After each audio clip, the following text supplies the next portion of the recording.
आदरणीय प्रधानमंत्री जी, आदरणीय मंत्री कृषि एवं किसान कल्याण और ग्रामीण विकास, आदरणीय मंत्री मत्स्य पालन, पशुपालन और डेयरी, आदरणीय राज्य मंत्रीगण, एग्रीकल्चर एंड रूरल ट्रांसफॉर्मेशन विषय पर आयोजित वेबिनार में आदरणीय प्रधानमंत्री जी का हार्दिक स्वागत है। सर, इस वेबिनार में सभी स्टेक होल्डर्स, किसान, पशुपालक, मत्स्य पालक, स्वयं सहायता समूह की दीदियां, experts, scientist, processors, traders, startups, industry, institutions और कॉपरेटिव्स के प्रतिनिधि जुड़े हैं। साथ ही साथ केंद्र और राज्यों के अधिकारीगण भी साथ में जुड़े हैं। सर, मैं आप सभी का भी स्वागत करता हूं।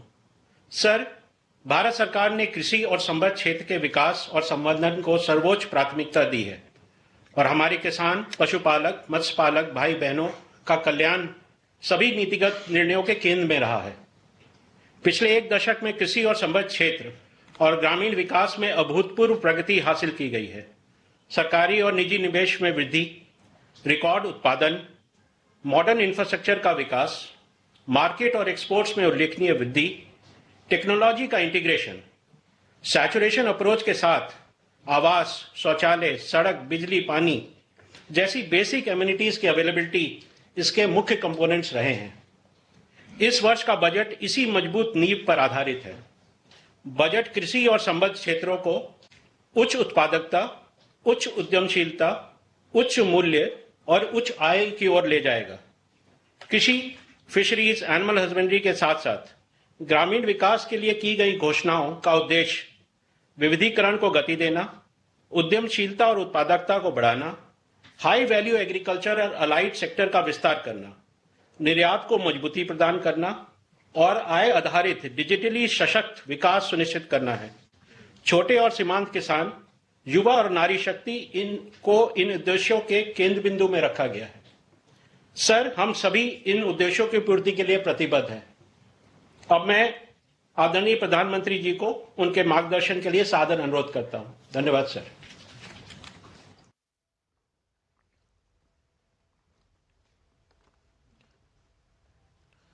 नमस्कार। बजट वेबिनार सीरीज के तीसरे वेबिनार में मैं आप सभी का अभिनंदन करता हूं। इससे पहले टेक्नोलॉजी, रिफॉर्म्स और इकोनॉमिक ग्रोथ जैसे अहम विषयों पर 2 वेबिनार हो चुके हैं। आज रूरल इकोनॉमी और एग्रीकल्चर जैसे अहम सेक्टर पर चर्चा हो रही है। आप सभी ने बजट निर्माण में अपने मूल्यवान सुझावों से बहुत सहयोग दिया और आपने देखा होगा बजट में आप सबके सुझाव रिफ्लेक्ट हो रहे हैं, बहुत काम आए हैं। लेकिन अब बजट आ चुका है। अब बजट के बाद उसके फुल पोटेंशियल का लाभ देश को मिले, इस दिशा में भी आपका अनुभव, आपके सुझाव और सरल तरीके से बजट का सर्वाधिक लोगों को लाभ हो, बजट का पाई पाई पैसा जिस हेतु से दिया गया है उसको परिपूर्ण कैसे करें, जल्द से जल्द कैसे करें, आपके सुझाव ये वेबिनार के लिए बहुत अहम है। साथियों, आप सभी जानते हैं कृषि, एग्रीकल्चर, विश्वकर्मा, ये सब हमारी अर्थव्यवस्था का मुख्य आधार है। एग्रीकल्चर भारत की लॉन्ग टर्म डेवलपमेंट जर्नी का स्ट्रेटेजिक पिलर भी है और इसी सोच के साथ हमारी सरकार ने कृषि सेक्टर को लगातार मजबूत किया है। करीब 10 करोड़ किसानों को 4 लाख करोड़ रुपए से अधिक की पीएम किसान सम्मान निधि मिली है। एमएसपी में हुए रिफॉर्म से अब किसानों को 1.5 गुना तक रिटर्न मिल रहा है। इंस्टीट्यूशनल क्रेडिट कवरेज 75% से अधिक हो चुका है। पीएम फसल बीमा योजना के तहत लगभग 2 लाख करोड़ रुपए के क्लेम सेटल किए गए हैं। ऐसे अनेक प्रयासों से किसानों का रिस्क बहुत कम हुआ है और उन्हें एक बेसिक इकोनॉमिक सिक्योरिटी मिली है। इससे कृषि क्षेत्र का आत्मविश्वास भी बढ़ा है। आज खाद्यान्न और दालों से लेकर तिलहन तक देश रिकॉर्ड उत्पादन कर रहा है। लेकिन अब जब 21वीं सदी का दूसरा क्वार्टर शुरू हो चुका है, 25 साल बीत चुके हैं, तब कृषि क्षेत्र को नई ऊर्जा से भरना भी उतना ही आवश्यक है। इस साल के बजट में इस दिशा में नए प्रयास हुए हैं। मुझे विश्वास है इस वेबिनार में आप सभी के बीच हुई चर्चा, इससे निकले सुझाव बजट प्रावधानों को जल्द से जल्द जमीन पर उतारने में मदद करेंगे। साथियों, आज दुनिया के बाजार खुल रहे हैं, ग्लोबल डिमांड बदल रही है। इस वेबिनार में अपनी खेती को एक्सपोर्ट ओरिएंटेड बनाने पर भी ज्यादा से ज्यादा चर्चा आवश्यक है। हमारे पास डाइवर्स क्लाइमेट है, हमें इसका पूरा फायदा उठाना है। एग्रो क्लाइमेटिक जोन, उस विषय में हम बहुत समृद्ध हैं। इस साल का बजट इन सब बातों के लिए अनगिनत नए अवसर देने वाला बजट है। प्रोडक्टिविटी बढ़ाने की दिशा तय करता है और एक्सपोर्ट स्ट्रेंथ को बढ़ावा देता है। बजट में हमने हाई वैल्यू एग्रीकल्चर पर फोकस किया है। नारियल, काजू, कोको, चंदन ऐसे उत्पादों के रीजनल स्पेसिफिक प्रमोशन की बात कही है। अब आपको मालूम है, दक्षिण के हमारे जो राज्य हैं, खासकर केरल है, तमिलनाडु है, नारियल की पैदावार बहुत करते हैं। लेकिन अब वो क्रॉप, वो सारे पेड़ इतने पुराने हो चुके हैं कि उसकी वो क्षमता नहीं रही है। केरल के किसानों को अतिरिक्त लाभ हो, तमिलनाडु के किसानों को अतिरिक्त लाभ हो, इसलिए इस बार कोकोनट पर एक विशेष बल दिया गया है, जिसका फायदा आने वाले दिनों में हमारे इन किसानों को मिलेगा। साथियों, नॉर्थ ईस्ट की तरफ देखें, अगरवुड बहुत कम लोगों को मालूम है। ये अगरबत्ती शब्द है ना, वो अगरवुड से आया हुआ है। अब हिमालयन राज्यों में टेम्परेट नट क्रॉप्स और इन्हें बढ़ावा देने का प्रस्ताव बजट में रखा गया है। जब एक्सपोर्ट ओरिएंटेड प्रोडक्शन बढ़ेगा तो ग्रामीण क्षेत्रों में प्रोसेसिंग और वैल्यू एडिशन के जरिए रोजगार सृजन होगा। इस दिशा में एक कोऑर्डिनेटेड एक्शन कैसे हो, आप सभी स्टेक होल्डर्स मिलकर जरूर मंथन करें। अगर हम मिलकर हाई वैल्यू एग्रीकल्चर को स्केल करते हैं तो ये एग्रीकल्चर को ग्लोबली कॉम्पिटिटिव सेक्टर में बदल सकता है। एग्री एक्सपर्ट्स, इंडस्ट्री और किसान एक साथ कैसे आए, किसानों को ग्लोबल मार्केट से जोड़ने के लिए किस तरह से गोल सेट किए जाए, क्वालिटी, ब्रांडिंग और स्टैंडर्ड्स, ऐसे हर पहलू, इन सबको कैसे प्रमोट किया जाए, इन सारे विषयों पर चर्चा इस वेबिनार को, इसके महत्व को बढ़ाएंगे। मैं एक और बात आपसे कहना चाहूंगा। आज दुनिया हेल्थ के संबंध में ज्यादा कॉन्शियस है। होलिस्टिक हेल्थ केयर और उसमें ऑर्गेनिक डाइट, ऑर्गेनिक फूड, इस पर बहुत रुचि है। भारत में हमें केमिकल फ्री खेती पर बल देना ही होगा। हमें नेचुरल फार्मिंग पर बल देना होगा। नेचुरल फार्मिंग से, केमिकल फ्री प्रोडक्ट से दुनिया के बाजार तक पहुंचने में हमारे लिए एक राजमार्ग बन जाता है। उसके लिए सर्टिफिकेशन, लेबोरेटरी, ये सारी व्यवस्थाएं सरकार सोच रही है। लेकिन आप लोग इसमें भी जरूर अपने विचार रखिए। साथियों, एक्सपोर्ट बढ़ाने में एक बहुत बड़ा फैक्टर फिशरीज सेक्टर का पोटेंशियल भी है। भारत दुनिया का दूसरा सबसे बड़ा मछली उत्पादक देश भी है। आज हमारे अलग अलग तरह के जलाशय, तालाब, ये सब मिलाकर लगभग 4 लाख टन मछली उत्पादन होता है, जबकि इसमें 20 लाख अतिरिक्त उत्पादन की संभावना मौजूद है।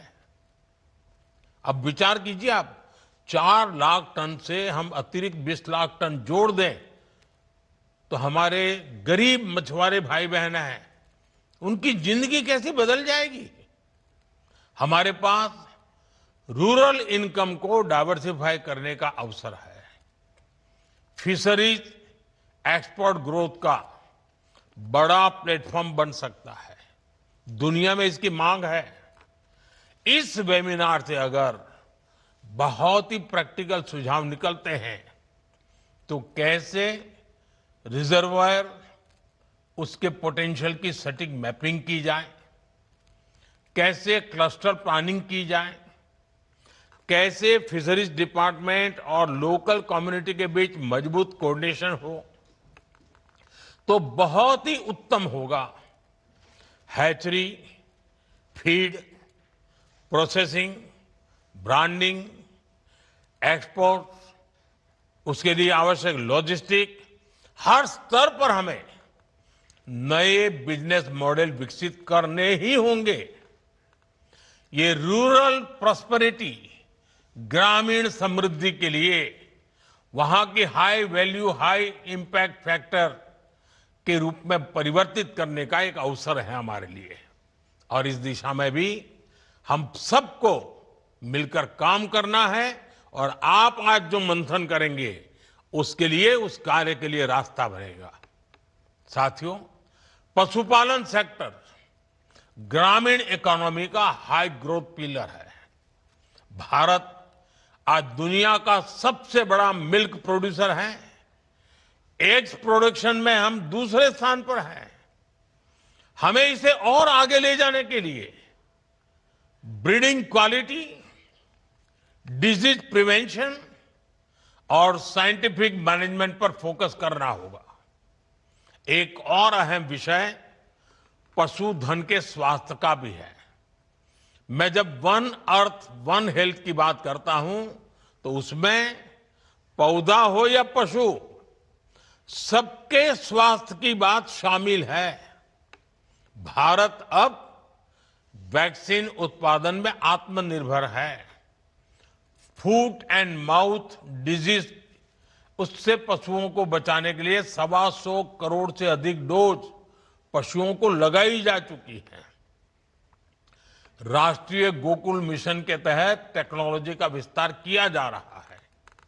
हमारी सरकार में अब पशुपालन क्षेत्र के किसानों को किसान क्रेडिट कार्ड का भी लाभ मिल रहा है। निजी निवेश को प्रोत्साहित करने के लिए animal husbandry infrastructure development fund की शुरुआत भी की गई है। और आपको एक पता है, हम लोगों ने गोवर्धन योजना लागू की है। गांव के पशुओं से निकलना वाला मलमूत्र है, गांव का जो वेस्ट है, कूड़ा कचरा है, हम गोवर्धन योजना में इसका उपयोग करके गांव भी स्वच्छ रख सकते हैं। दूध से आय होती है, गोबर से भी आय हो सकती है, और एनर्जी सिक्योरिटी की दिशा में गैस सप्लाई में भी ये गोवर्धन बहुत बड़ा योगदान दे सकता है। ये मल्टीपर्पज बेनिफिट वाला काम है और गांव के लिए बहुत उपयोगी है। मैं चाहूंगा कि हर सभी राज्य सरकारें इसको प्राथमिकता दे, उसको आगे बढ़ाएं। साथियों, हमने पिछले अनुभवों से समझा है कि केवल एक ही फसल पर टिके रखना किसान के लिए जोखिम भरा है। इससे आय के विकल्प भी सीमित हो जाते हैं। इसलिए हम क्रॉप डाइवर्सिफिकेशन पर फोकस कर रहे हैं। इसके अलावा national mission on edible oils and pulses, national mission on natural farming, ये सभी एग्रीकल्चर सेक्टर की ताकत बढ़ा रहा है। साथियों, आप भी जानते हैं एग्रीकल्चर स्टेट सब्जेक्ट है। राज्यों का भी एक बड़ा एग्रीकल्चर बजट होता है। हमें राज्यों को भी निरंतर प्रेरित करता है कि वो अपना दायित्व निभाने में हम उनको कैसे मददरूप हो, हमारे सुझाव उनको कैसे काम आए। राज्य का भी एक एक पैसा जो गांव के लिए, किसान के लिए तय हुआ है, वो सही उपयोग हो। हमें बजट प्रावधानों को जिला स्तर तक मजबूत करना होगा, तभी नई पॉलिसीज का ज्यादा से ज्यादा फायदा उठाया जा सकता है। साथियों, ये टेक्नोलॉजी की सदी है और सरकार का बहुत जोर एग्रीकल्चर में टेक्नोलॉजी कल्चर लाने पर भी है। आज ई नेम के माध्यम से मार्केट एक्सेस का डेमोक्रेटाइजेशन हुआ है। सरकार एग्रीस्टेक के जरिए, एग्रीकल्चर के जरिए डिजिटल पब्लिक इंफ्रास्ट्रक्चर विकसित कर रही है। इसके तहत डिजिटल पहचान यानी किसान आईडी बनाई जा रही है। अब तक लगभग 9 करोड़ किसानों की किसान आईडी बन चुकी है और लगभग 30 करोड़ भूमि पार्सलों का डिजिटल सर्वे किया गया है। भारत विस्तार जैसे एआई आधारित प्लेटफॉर्म रिसर्च इंस्टीट्यूशंस और किसानों के बीच की दूरी कम कर रहे हैं। लेकिन साथियों, टेक्नोलॉजी तभी परिणाम देती है जब सिस्टम उसे अपनाए, संस्थाएं उसे इंटीग्रेट करें और एंटरप्रेन्योर्स उस पर इनोवेशन खड़ा करें। इस वेबिनार में आपको इससे जुड़े सुझावों को मजबूती से सामने लाना होगा। हम टेक्नोलॉजी को कैसे सही तरीके से इंटीग्रेट करें, इस दिशा में इस वेबिनार से निकले सुझावों की बहुत बड़ी भूमिका होगी। साथियों, हमारी सरकार ग्रामीण समृद्धि के निर्माण के लिए प्रतिबद्ध है। प्रधानमंत्री आवास योजना, स्वामित्व योजना, पीएम ग्रामीण सड़क योजना, स्वयं सहायता समूहों को आर्थिक मदद, इसने रूरल इकोनॉमी को निरंतर मजबूत किया है। लखपति दीदी अभियान की सफलता की भी हमें नई ऊंचाई देनी है। अभी तक गांव की 3 करोड़ महिलाओं को लखपति दीदी बनाने में हम सफलता हो चुके हैं।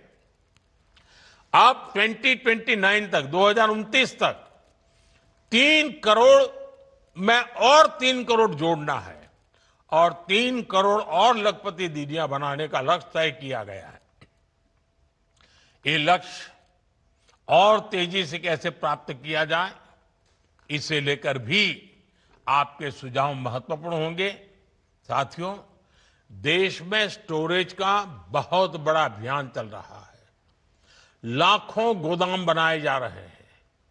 स्टोरेज के अलावा agri entrepreneurs processing, supply chain, agri tech, agri fintech, export, इन सब में इनोवेशन और निवेश बढ़ाना आज समय की मांग है। मुझे विश्वास है आज जो आप मंथन करेंगे उससे निकले अमृत से ग्रामीण अर्थव्यवस्था को नई ऊर्जा मिलेगी। आप सबको इस वेबिनार के लिए मेरी बहुत बहुत शुभकामनाएं हैं और मुझे पूरा विश्वास है कि जमीन से जुड़े हुए विचार, जड़ों से जुड़े हुए विचार इस बजट को सफल बनाने के लिए, गांव-गांव तक पहुंचाने के लिए बहुत काम आएंगे। आपको बहुत बहुत शुभकामनाएं, बहुत बहुत धन्यवाद। नमस्कार।